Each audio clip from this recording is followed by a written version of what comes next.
DJ Scream, heavy in the streets. We gon' get it, we gon' get it, we gon' get it. We gon' get it, we gon' get it. Get it in blood. Get it in blood. We gon' get it, we gon' get it, we gon' get it. We gon' get it, we gon' get it. Get it in blood.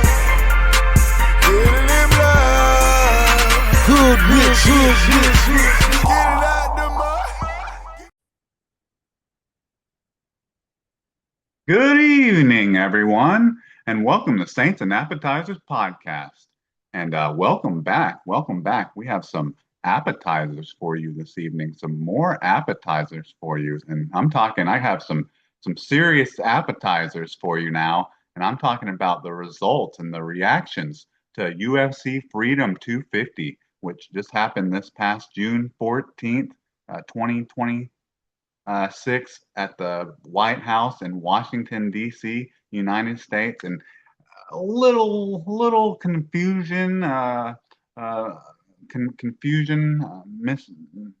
maybe not exactly the exact number like on the attendance, because there wasn't a huge number of people on the South Lawn around the cage. But then there was another like stadium, like a football or a soccer stadium that was within like walking distance from the stadium. So I thought there was only like 48,000 4,800 with the president and Dana White like surrounding the cage, and then in the stadium within just like walking distance, some people said you could hear like the cheers from that stadium around the cage. You could hear it. It had like 81,000 people. But this little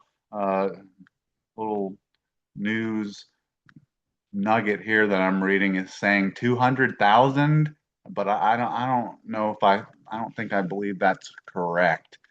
But anyway, so we're getting into UFC Freedom 250. I think I just want to go over the whole political part of this podcast, or of this event first. Just kind of go over it, and then just kind of be done with it for the remainder of the podcast. But we'll just get into that for just a second, and then we'll get into the card. I want to say main card, but it was the only card. There were 7 fights on this card, and that's what there was. There was no prelims or early prelims. But talking about the political parts of this card, so this card, obviously, there's some politicalness to it, because I mean it happened at the White House, at the South Lawn of the White House, and then everyone's favorite president. He had a pretty long entrance there to start the event, where he like walked from the halls of the White House all the way down to the South Lawn to the side of the cage, where he walked down there with Dana White. So you got seen Donald Trump doing all that, and most people, one side of a group of people, not a huge fan of them, but I think most UFC fans and most UFC fighters are fans of him, so that's not a big deal. And then after you saw him make that big walk and have a couple words to say, you didn't really see or hear too much more about him, besides at the end of every single fight, because every single fight ended in a knockout. The fighter that won was either coming over to the cage side to say something to him, to talk to him, or hell, they were coming out of the cage to shake his hand. And that really was really the real dose of the president and Donald Trump that you really got from this event. At least that's as much as I noticed of it, really, because there were times definitely like the co-main event and the main event, the tension was so high in those fights that I forgot that they were even at Washington D.C. and were at the White House on the lawn of it, because those fights there's the tension of some of those fights was so high, and some of those fights were so exciting, and the entire night was so exciting because every single fight ended in a knockout. But yeah, so yeah, it was cool having it at the White House, and the venue that they had set up for it was amazing. From what I'm hearing from Dana White and Donald Trump, it sounds like it was just it's really just a one-time thing because of the 250-year anniversary of the United States, which obviously that makes sense. But overall, I think it was a good success. You know, a lot of people just like to be mad, just like they just like to stay mad about things. But really, if you step back and just look at the thing and not really looking at it as, oh, it's Donald Trump wasting money on an event at a violent event on the south lawn of the White House. Like, if you're not looking at it like that, you're looking at it as an amazing event with the arch that they built over it, and then obviously the walk down the ramp to walk down to the to the octagon and stuff was pretty awesome. But like I said, some of those fights, the tension in them was so high, I completely forgot that they were even at the White House, were even in on the south lawn of the White House. But anyways, let's actually get into these fights, because there's a lot of excitement and there's a lot of highlights in these cards. Man, it must have been hard doling out these big time bonuses that they ended up handing out, like these $400,000 bonuses, 800, like what was it, like $1 million bonus for the fight of the night, and then 400,000 each for performance of the night, something ridiculous like that. But man, that must have been hard picking that out, seeing how all 7 fights ended in a stoppage. But let's get into it. So Freedom UFC Freedom 250. So let's get into this card. I want to be able. I just want to call it the main card. Let's just get in the main card. That's what I'm so used to talking about when going over picks and predictions and reactions. But anyway, so can I get a menu? And so the first fight on the card, talk about a great way to have a curtain jerker for the fight and for this event. I really originally didn't think like these first 2 fights were fights that were kind of built up or made up to be knockout wins, or fights that would end in some type of uh, exciting fashion or some type of finish. But that's exactly what we ended up getting from not just the first 2 fights, but all 7 fights on the card. But you had a featherweight for the first fight on the card. You had a featherweight bout between Diego Lopez, featherweight title challenger Diego Lopez versus Steve Garcia. And right out of the gate, like right out of the gate, Steve Garcia, he landed what? He landed like a knee and then like an uppercut that seemed to kind of like rock Diego Lopez, and then seemed like had him on his heels like for the remainder of the first round, and then maybe even like a minute into the second round, he seemed like he was just kind of like going backwards from Steve Garcia. And Steve Garcia, man, he had good movement the entire fight until till the end, and then like that 2:42 mark of the second round, around that time, it seemed like Diego Lopez, he bit down on his mouthpiece and started coming forward, and he started throwing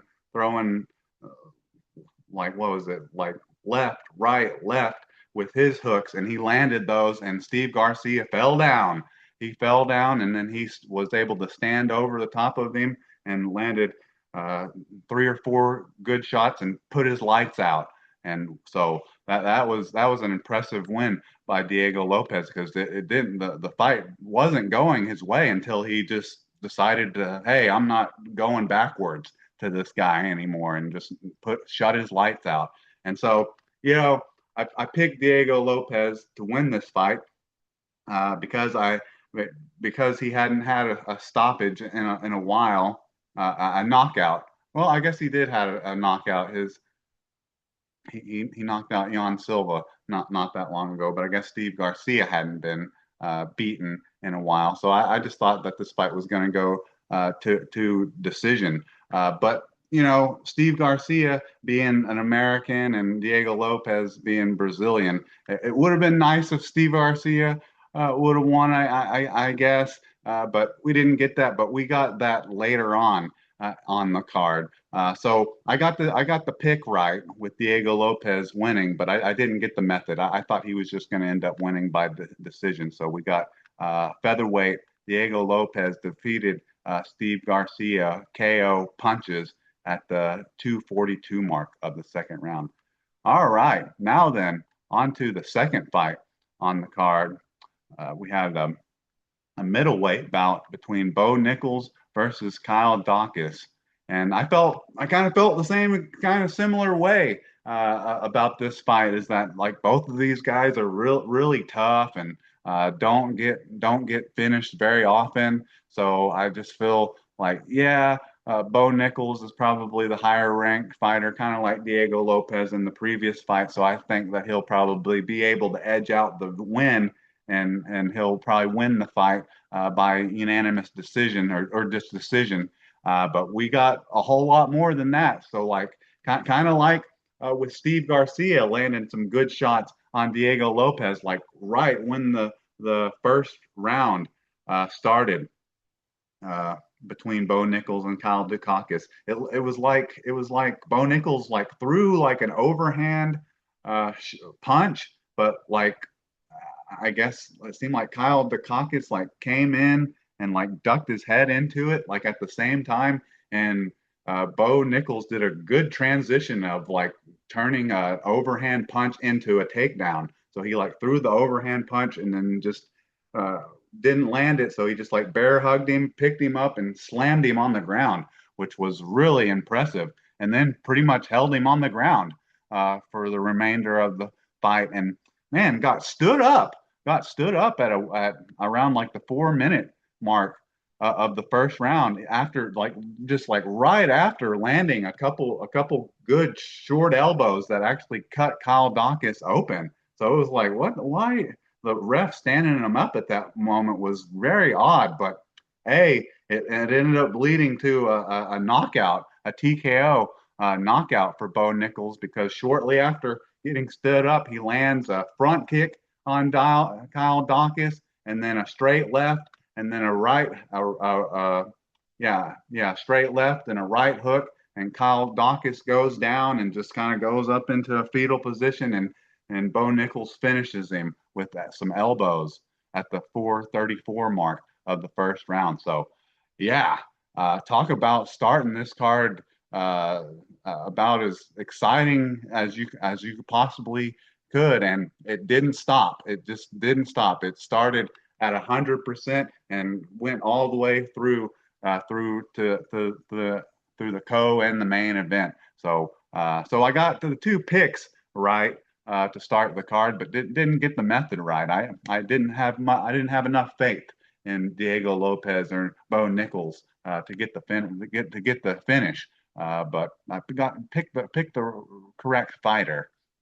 But so on the second fight on the card, you had a middleweight bout between Bo Nichols. Bo Nichols defeated Kyle Dawkins by way of TKO punches and elbows at the 4:34 mark of the first round.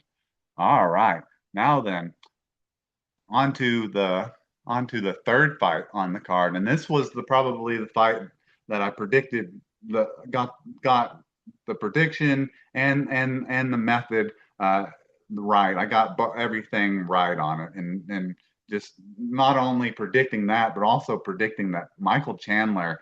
I think, oh, buddy, he just needs to retire.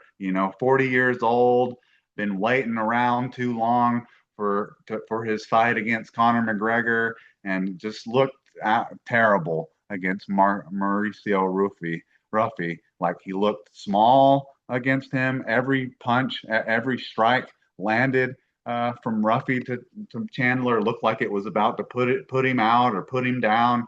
There was one shot before the end up ending combination that like landed on Chandler that literally like send him backwards into like a backwards somersault, and it just seemed like Michael Chandler was like uh, he looked tiny compared to Ruffy, and he was like running away from him the entire time, and just looked. It was bad. It was just like you could tell like there's levels to this game, and I think Michael Chandler needs to be in the retirement home is the level that he's on, while Ruffy is probably top five, possibly a title contender with how he dominated Michael Chandler. So I picked Ruffy to win this by knockout.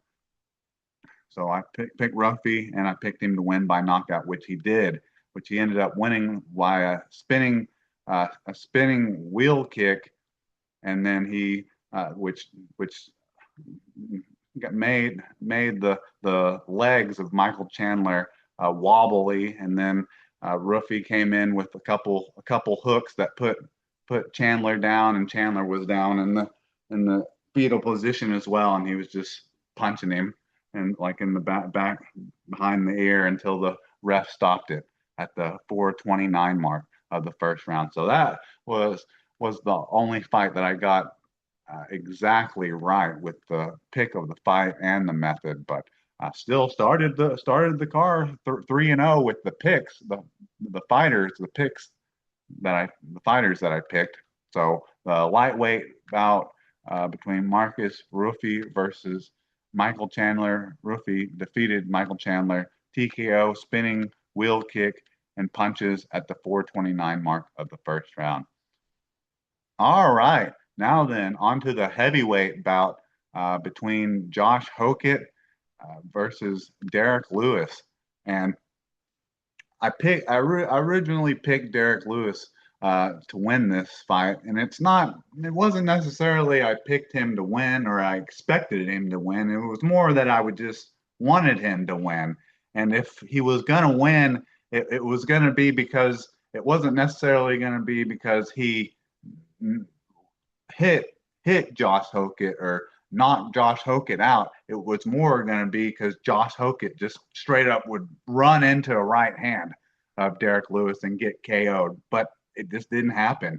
And Derek Lewis, kind of like Michael Chandler, got the same kind of problem. You know, he's 40 plus years old and completely completely different spectrums because one of them's small and then the other one's a heavyweight, 265. But Derek Lewis, he just looks terrible. He looked just as bad as he did when he fought Waldo Cortez Acosta.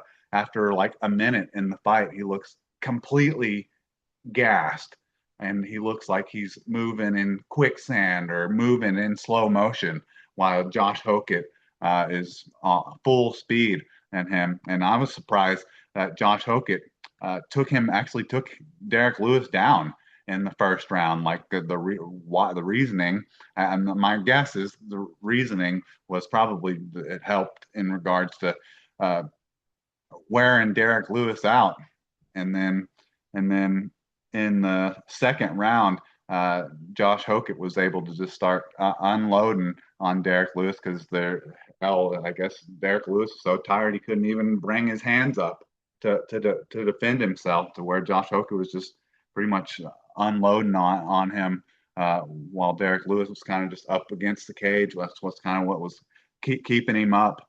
And so Josh Hokett ended up getting the KO, TKO punches at the 4:09 mark of the second round. So heavyweight bout, Josh Hokett defeated Derek Lewis, TKO punches, 4:09 mark of the second round. So, he's got a weird character and a weird trying to mouth that he uses and trying to get under people's skins and make people talk about him and stuff. That's what Josh Hokett. That's his whole stick, I guess. And that's the whole reason I wanted to see him run into a Derek Lewis right hand and get knocked out, but I don't think that's possible. Derek Lewis needs to be fighting if he's going to continue to fight anymore and not retire, he needs to fight guys that are pretty much are not unranked. Can't fight someone like Josh Hokett. And Josh Hokett, he had some interesting things to say. He mentioned some things about Obama's wife at the end of the fight, which, yeah, it's a little cringe, but hey, it gets people talking about him, which is the whole point of it. Because man, that joke has been kind of beaten to death. The whole Obama wife com comments and jokes, but hey, Josh Hokett, he looks like the real deal. He looks similar to like one of those guys, kind of like Cain Velasquez. He's a smaller heavyweight that knows how to wrestle, that's extremely fast and makes big guys, these guys that are on the max limit of the heavyweight division look like they're in quicksand, looks like they're moving in slow motion, and was able to take him down in the first round. And by that time, that second round rolled around, Derek Lewis was just basically just standing there with his arms down. So yeah, Derek Lewis, and the classic, I heard the classic comment from Michael Chandler and Derek Lewis for guys that are over 35 years old. I guess that's a good age where you can kind of say a UFC fighter's kind of getting kind of to the peak of their age, and then they kind of start kind of falling off. For NFL players, it's 30, and for other sports, it's maybe a different age. But for definitely for MMA fighters, 35, 40, definitely once they get 40, the whole statement, "Oh, I'm in the best shape of my life." You heard that from Michael Chandler and Derek Lewis, and they looked about the worst that they have. They've looked the worst in a fight in their entire life, in the fight that they had at UFC Freedom 250, to the point where it's like, yeah, they need to retire now. But yeah, I just hate it when older guys that are on the brink of retirement say, "Oh, I'm in the best shape of my life. I feel the best that I ever have." No, you don't. All right. All right, let's continue. Let's move on here now. All right, so now then, on to the fifth fight on the card. So this would normally be on a numbered UFC card. This would be, I guess, the Hokett Lewis fight would have been the co-main event, and then this would have been the main event. But this is like pre-co-main event, or pre co-main event. So this is a bantamweight bout between Sean O'Malley versus Amin Zahabi, who we really beat the dead horse there about him looking like Ariel Helwani, which I don't know. He didn't look quite as much like him on fight night than he did during like the press conferences and stuff. I think it's because he was wearing the suit went together with the whole beard and the 5 o'clock shadow, shaved head and stuff. That all went together and made him look so much like Ariel Helwani. But once he had fighting trunks on and no shirt on and all that, didn't look quite as much like him, quite as much like Ariel Helwani. But hey, I picked Sean O'Malley to win this, and this was kind of like the first two fights on the card, where yeah, I got faith in him to win this fight, but I don't have a whole lot of faith in him to win this fight. Main reason, either for Sean O'Malley or Zahabi, is the fact that neither one of them had stopped anyone, had finished a fight. So that's a little different than Bo Nichols and Diego Lopez. Sean O'Malley and Zahabi hadn't finished anyone since 2023. So it's been at least 3 years since they've finished anybody. So that was my reasoning behind that, and the fact that they're both up here fighting, around top 5, top 10 guys. One kind of seems like once Sean O'Malley's got to that level, it's been a little bit more difficult for him to knock people out. But so anyway, so Amin Zahabi, the first, let's see, yeah, basically, so the first almost the first entire 2 rounds. Like the only strikes that he was landing on Sean O'Malley was a leg kick. And he was kicking a leg kick, which you a lot of times now it's like a calf kick, and like originally when the MMA and UFC and stuff started, it was like just a straight kick to the thigh. But he was doing a good job of kicking Sean O'Malley like just like right above or right up below the knee with these kicks, and he was just chopping Sean O'Malley down to the point where he even had to change stances because to try to give one of his legs, his front leg, a little bit of relief. So he had to switch stances. Uh,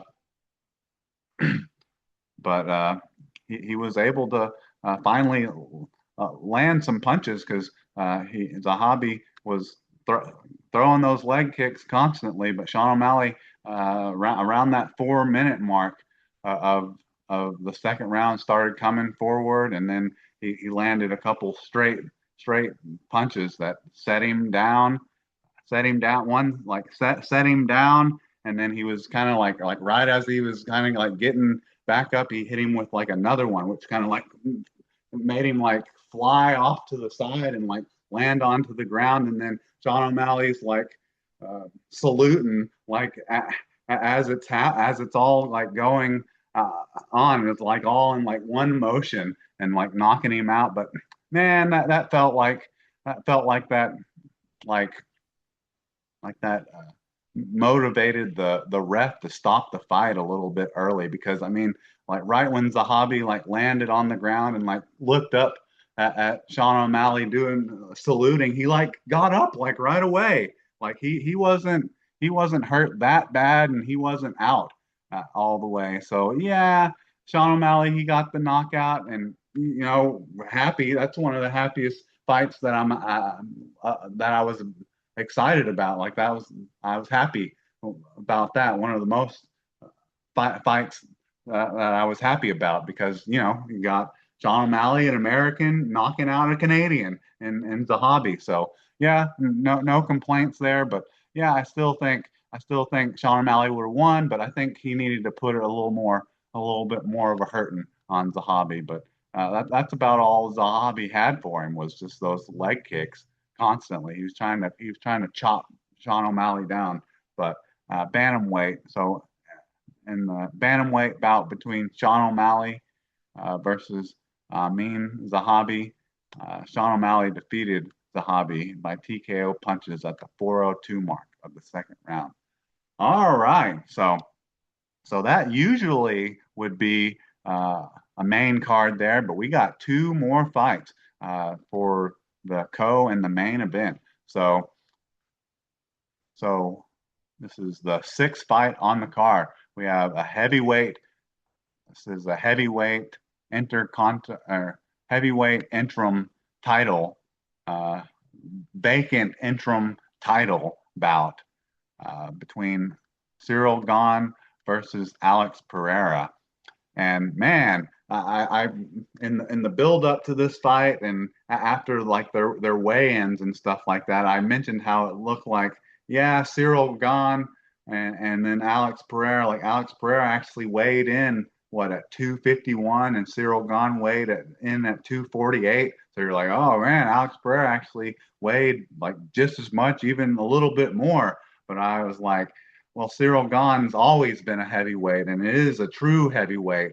And you got Alex Pereira. Yeah, it looks like he's gained like 50 pounds, but it looks like he's got like a bit of a beer belly, a Buddha belly, a pot belly now. And Cyril Gane is chiseled out of stone and looks like the statue of David, is solid muscle. Well, I got to see even more of Alex Pereira in this fight. I got a better look at him. And Alex Pereira, he's from Brazil, so it looked like about 30 pounds of that 50 pounds that he added to his body looked like it was some BBL. It looked like he had like a BBL, Brazilian butt lift. So he looked like the weight that he'd gained looked like 30 pounds of it was in his ass. So it's not like he'd gotten looked like to where he'd gotten stronger or anything, like gotten more muscles up in his chest or his arms had gotten bigger or anything. He just got that big Brazilian booty going, and it didn't help him in this fight at all because Cyril Gane straight muscle.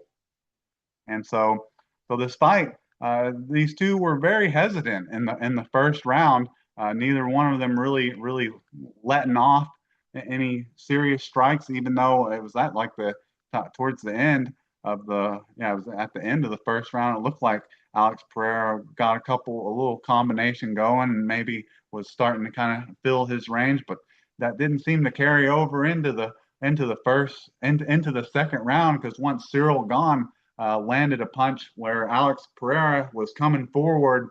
He was coming forward to try to create some offense and ran like a right into a jab, right jab of Cyril Gane, which buckled his knees, and then from there on in, Alex Pereira was like running from him and just getting beat everywhere. Whether he was on the ground, he's getting hit on the side of the head, on the back of the head, and he was running away from him, spinning around his back, turning his back to him up against the cage, getting hit in the back of the head. So yeah, something a lot of people were talking about was that he got hit in the back of the head a lot, and then it looked like he was out on the ground a couple times where he was getting like elbowed and somehow was able to get back up and then got hit again, and he was just out on his feet.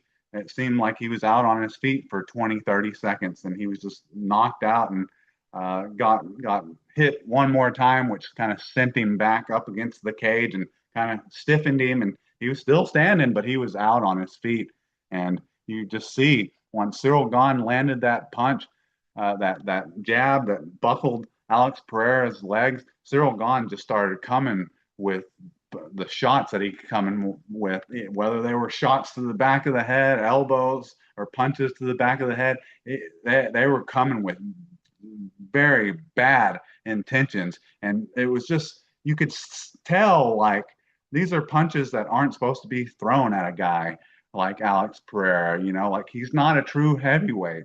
Like just a couple of years ago, he got knocked out by a 185er in Israel Asanya. So you think a guy that's 250 pounds of solid muscle isn't going to be able to knock him out? And he himself has never been knocked out. Like, not a good combination. And I'll admit, I picked Alex Pereira to knock Cyril Gane out, but it kind of goes back kind of to the Josh Hokett Derek Lewis fight.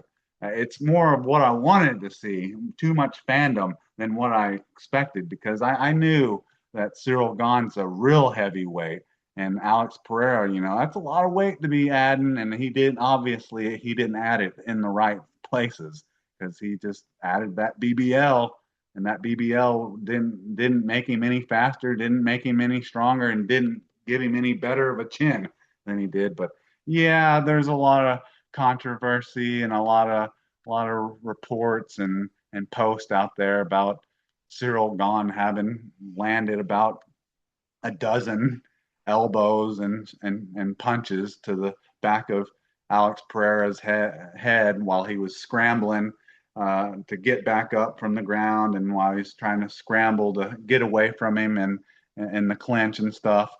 But I mean, I don't know. It seems like that's something that's pretty commonplace in Cyril Gane fights. Either poke someone on the eye or elbow them, but with the kind of the bad intentions that Cyril Gane was coming with, he was going to put Alex Pereira out regardless of that. But maybe would have liked to have seen it maybe been a little cleaner. But anyway, so we got that. So we got a heavyweight bout between heavyweight vacant interim championship bout. Cyril Gane defeated Alex Pereira TKO punches at the 127 mark of the second round. So I guess it's still considered interim, and Tom Aspinall's out there. So I guess and Cyril Gane called for him what in August in Paris. I wouldn't mind seeing that, or maybe it wasn't in August. I think he maybe said the end of the year in Paris. I'd like to see that. But anyways, so now then, on to the main event of UFC Freedom 250. We have a lightweight championship bout, unification bout between Justin Gaethje, the interim champion, versus Ilia Topuria, the champion, lightweight champion. And man, this fight, it could have easily gone either way, especially if it if Ilia Topuria could have got the stoppage in the first two rounds, which it seemed like he took way too much damage throughout those first two rounds, but also gassed himself out, trying to get this finish on the tough Justin Gaethje. Because in the first round, it seemed pretty even in regards to both of them landing good shots on each other. Ilia Topuria landing some good strikes, and at the end of the first round, was when Ilia Topuria landed a couple good liver shots on Justin Gaethje, and he was able to he carried those over directly into the second round, to where that's like all he was throwing on Justin Gaethje was liver shots, like nonstop. Like if there had just been like 20, 30 seconds more in the second round, he probably would have finished Justin Gaethje with the liver shots. But man, you could tell like the damage on Ilia Topuria's face was like it was there like from the start.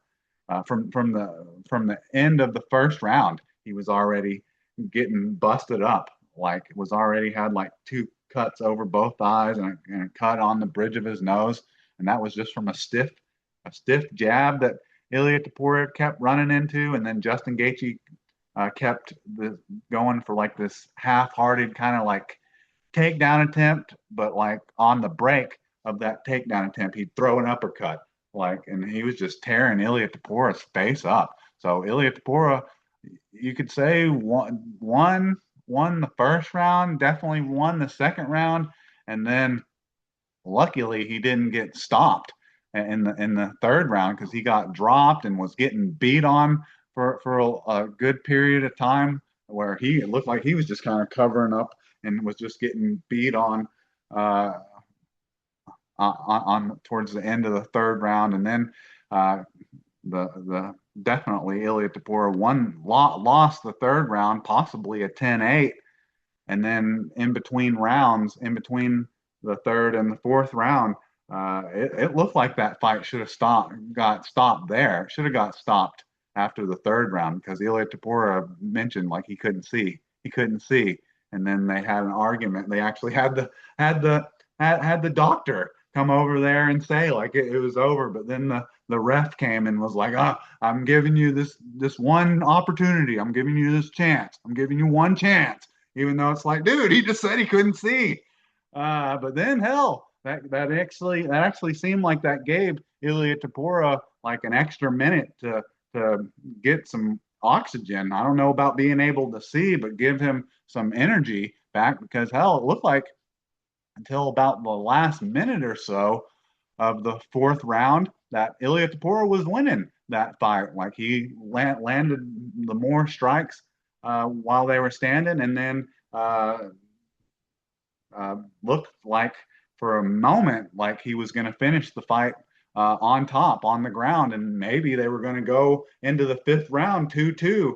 But then Justin Gaethje, with like the last minute left or so, was able to get back up and keep Ilia Topuria on the ground, and was landing some good ground and pound. And then right like as a buzzer beater in the fourth quarter, reared back and landed a brutal knee right to Ilia Topuria's ribs, which if he wasn't already done because of all the damage on his face, that right there was a good exclamation point to what he had done to him. And then of course there was arguments back and forth in the Ilia Topuria corner about, oh, he's going to finish the fight, or we're throwing in the towel. And then next thing you know, you see the ref coming over saying it's over, the corner stoppage. But whoa, with the way Ilya Tapora, the amount of trash he talked leading up to this fight, and I guess he even had like held a party before this, like a celebration, a victory party before this. Man, talk about some humble pie that he was force fed, some humble apple pie, American apple pie that he was fed by Justin Gaethje. So yeah, so we ended up getting a the lightweight unification title bout between Justin Gaethje, the interim champion, versus Ilya Topuria, the champion. We had Justin Gaethje defeat Ilya Tapora, TKO corner stoppage at the 5 minute round of the fourth round. So in between the fourth and the fifth round. So yeah. So we ended up getting really what we wanted there. So it was kind of sad that we didn't get the Steve Garcia American win or the Michael Chandler win, but we got Sean O'Malley's win over the Canadian, and we got Justin Gaethje, who everyone was looking at as the underdog, and maybe this being like the last chance for him to become like the official lightweight champion. And the American won that. We got that with Michael Chandler. He came with the I think he came with the uh, United States flag around him. I think Steve Garcia did too, but we at least got to cap the night off with Justin Gaethje came down to the ring, to the yeah to the octagon with it, and then obviously celebrated with it, doing the backflip off the cage. Almost about broke his looked like he about broke almost about broke his neck on a backward somersault after doing the backflip. But yeah, so this was an exciting card. Got more than enough finishes and the knockout, the violence, the dose of violence that you needed. You got that from this card. But for my record for this card ended up being 4-3, and ended up getting some of the more of the top fights. The kind of the fights I was most excited about were the ones I didn't get right. So I didn't get the Josh Hokett, Derek Lewis fight, Cyril Gahn versus Alex Pereira, or Justin Gaethje, Ilya Tapora. But I was perfectly fine with the Justin Gaethje Ilya Tapora fight, which I had originally picked Ilya Tapora to knock Justin Gaethje out, and I was actually surprised it didn't happen in the first or second round, and that's why he wasn't able to. So that's why it ended up not happening, is because he wasn't able to do it in the first or second round. He came very close to doing it, but he was just too beat up, took too much damage, and was gassed after the second round. All right, so now then, talking about bonuses. So fight of the night bonus obviously went to Justin Gaethje versus Ilya Tapora. I think I mentioned how the tension in the air was so like thick between during some of those fights, like the Cyril Gahn, Alex Pereira, during that first round or so. I was so happy that made it out of the first round, because I was like, man, I just want to see more of this. And same thing with the Justin Gaethje, Ilya Tapora. I'm glad it didn't get stopped like in the first round, because it's like I need more of this. I need more of this. So you didn't get that. You didn't get like the first round stoppages in those fights, but you got definitely the fight of the night. The only fight that made it out of the second round was the main event, the lightweight unification championship bout.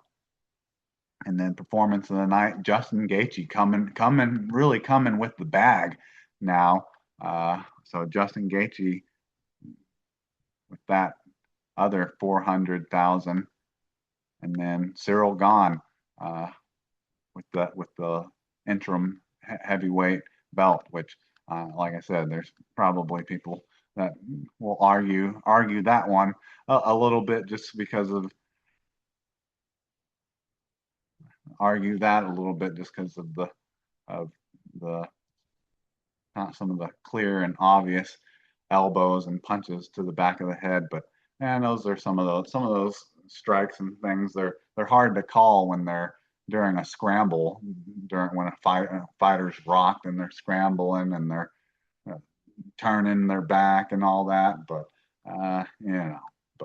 but Cyril Gahn, he was gonna put put Alex Pereira's lights out anyways. I don't think Pereira should fight at heavyweight again. That's probably not a good idea. And man, Ilya Topuria looked tiny compared to Justin Gaethje as well. And then record sets, we mentioned how there was a stoppage in every fight. So that was 7 fights. There was a knockout. Well, that's happened before. There's been finishes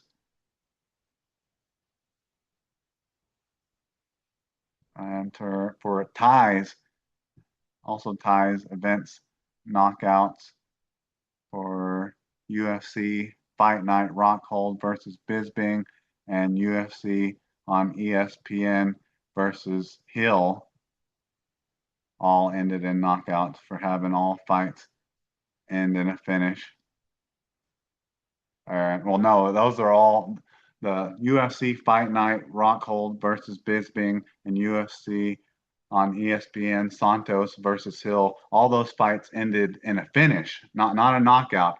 But this is the first UFC Freedom 250 is the first card and event that all fights ended in knockout. But still very impressive from the two cards that I just mentioned previously, because those all ended in finishes with 11 and 10.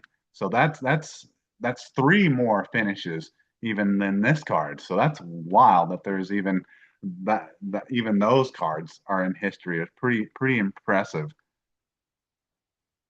And then already went over the Hokit controversy, and then I guess there was some terrorist attempts or plannings back on June 10th, but we also went over the political side of this event as well. But anyways, that's UFC Freedom 250. The event, like to start the event, was great just because of like the visual and all that. But like I said, the card was so good with all the knockouts and the tension being so high in some of these fights. Like I just completely, it was completely, I was completely just didn't even realize or even was even aware uh, of of the fact that it was at the White House. Only like the reason it brought me like back down to earth and back to reality. It was like at the end of every fight, they're going over to talk to the president, Donald Trump, or going to shake his hand. But besides that, hell, this card had me locked in because it was the violence. It was a great night of violence. And so UFC Freedom 250. I think that's about all I have for you. And yeah, I think that's about all I have for you this evening. So, so can I get a check, please?